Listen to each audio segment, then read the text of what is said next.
After having a chance to review the Western Illinois film, certainly pleased with the outcome, pleased with the victory, but there is plenty to work on.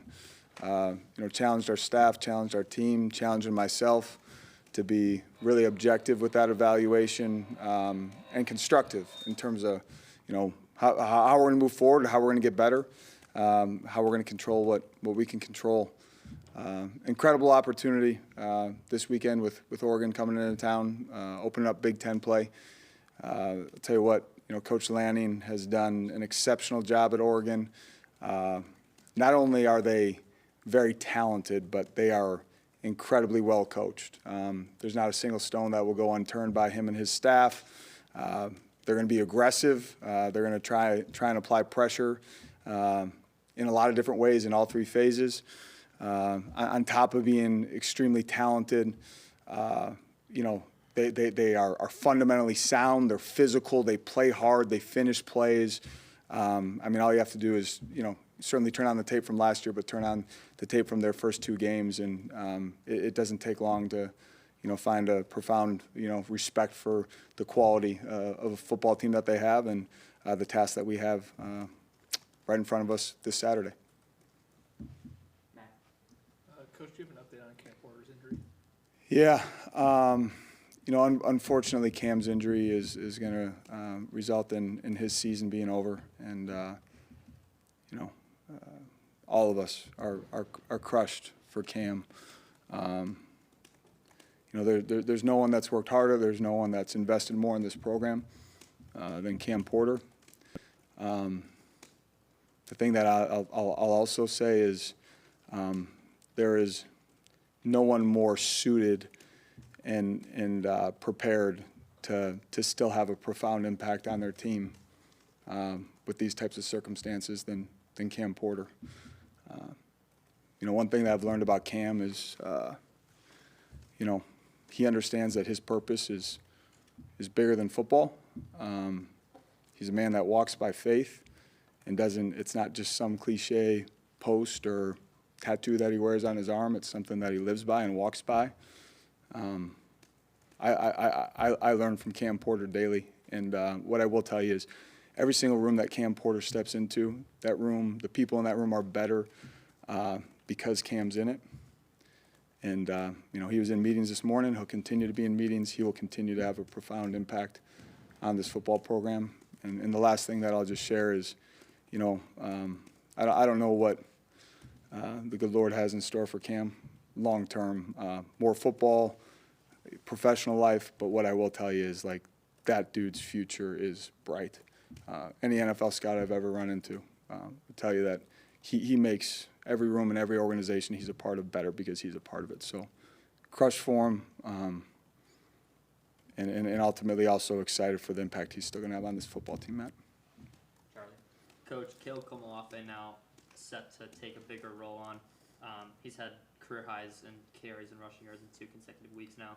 So what type of role do you see him taking? And overall, throughout the first 2 weeks, what have you just seen out of him on the field? Yeah, what we're starting to see on game day is what we've seen out of, Caleb in practice, not only in spring ball but in fall camp.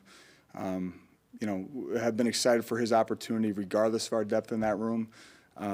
His workload, Joe's workload is certainly going to increase with the loss of Cam. But there's going to be other, young men in that room that are going to have to step up as well, and we've started to see that. And we're going to have to be solutions-based here, But I'll tell you what, the ball in Caleb Komolafe's hands, the ball in Joe Hyman's hands, those are things that we're excited about, and they're going to have to carry on a heavier load now with the loss of Cam for sure. Dave? Do you see more of a role now for Anderson and Reeder possibly getting in the mix too? We'll find out. They're going to have to earn that. But both those guys have shown a lot of promise, Dave. Reeder specifically is someone that we really challenged coming out of spring ball. And to his credit, he's answered that challenge. Has become someone we can really rely on special teams and continues to show improvement at the running back position. Daniel, having less time here early enrollee in spring, but has been really consistent in his preparation. But we're going to have to, we talk about developing the entire roster, and when your number's called, you better be ready. Well, here we are. Those guys are going to have to step up. Yeah, Coach, jumping off that question a little bit, you mentioned Cam still being able to have an impact on this team with those young guys like Daniel and Deshaun. How helpful is it going to be for them to have Cam in their corner, letting them know what it takes to be a good running back in the Big Ten? It's invaluable. I think, I don't know if Caleb stated this publicly or not. I think he has, but I think, Caleb Komalafe would be the first one to tell you that Cam's influence on him has had a tremendous impact on his ability to be where he's at right now. I know Cam already has had that impact. He'll continue to have that impact on those guys in that room. I know the impact he's had on our entire program. Especially, again, Cam never talks about it. He just does it. Like it's at meals, it's in meetings, it's catching guys outside the facility. Cam Porter has this unique ability to meet people where they're at and then also inspire them to reach their fullest potential. He does it in such a genuine, authentic, real way, and that won't ever change about him. I tell you what, he just I'm emotional because I'm feeling for Cam, but also just speaking truth that that dude will continue to be one of the best captains we've ever had and will continue to lead this football team. Coach, Deuce McGuire got the start at right tackle last game. He started both of the games, but Martez actually had more snaps than him, just barely 39-32. But is that still indicative of an ongoing position battle, or was it merely situational and where you felt you were in that game? I think it's indicative of both are doing some really good things and both still have room to improve. When you turn on the tape and you just watch the film, Deuce's effort and intentionality and the way that he prepares and his consistency are things that really stand out. And then, one of the early plays that Tez is in the game, just absolutely moves a defensive end, and all of a sudden that B gap goes from being, a decent running space to a huge running space for our back. Tez ultimately moves bodies in the run game. He's played a lot of Big Ten football. Between Martez and Deuce, we're going to have to continue to rely on both those guys and continue and just to figure out what that perfect match is. But without a doubt, both are going to have to play a lot of football for us. Coach, obviously it's so soon after, but just wondering if there was a possibility that if Cam was granted a medical exception to have another year of college football, have you had any conversations with him about the possibility of coming back for another year, playing more football after he returns from injury? We haven't. I don't know what that looks like, to be very honest with you. But what I can tell you again, where I appreciate Cam Porter is it's Coach, I can't change what happened, but I can control how I approach today. When I spoke with him Saturday morning, I was shocked by just how positive and upbeat and just, hey, this is what I can focus on, Coach, so this is what I'm going to focus on. So that's how he's going to approach things. That's how we'll approach things as a program. Ultimately, my hope and prayer is that there is more football in Cam Porter's future. And, again, there's no one that's worked harder, been more loyal to this program, been more committed to this program, and I know that will continue.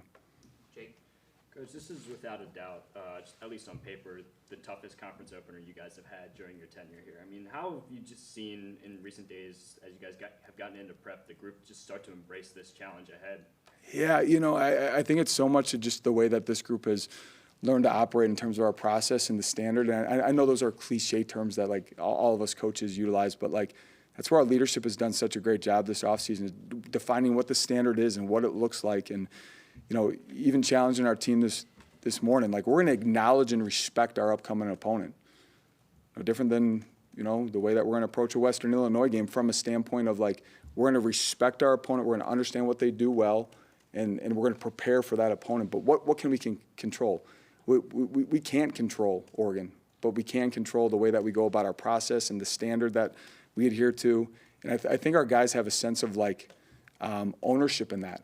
No, we know what Monday is going to look like. We know what our prep's going to look like this afternoon. We know that Tuesday's practice is going to be a knockout, drag out. We're going to get after it. We're going to prepare ourselves for the arena in Big Ten football. And, this is what you want. The young men that are on this roster made a decision to come to Northwestern, because they believe it's the most unique opportunity in all of college football. an incredible degree that will serve them the rest of their life, an opportunity to compete and aspire to win Big Ten championships. And it's one thing to talk about it, but what are you doing to actually deliver on that? And what an incredible challenge that we have with Oregon, with our Big Ten opener. Again, in our prep over the summer, there was a tremendous amount of respect for what they do and how they do it. And you watch their first 2 games. I mean, it's like they're not leaving anything in the tank. I mean, this is a special football team that's really well coached and will present a ton of challenges for us. But that's something that this football team is embracing.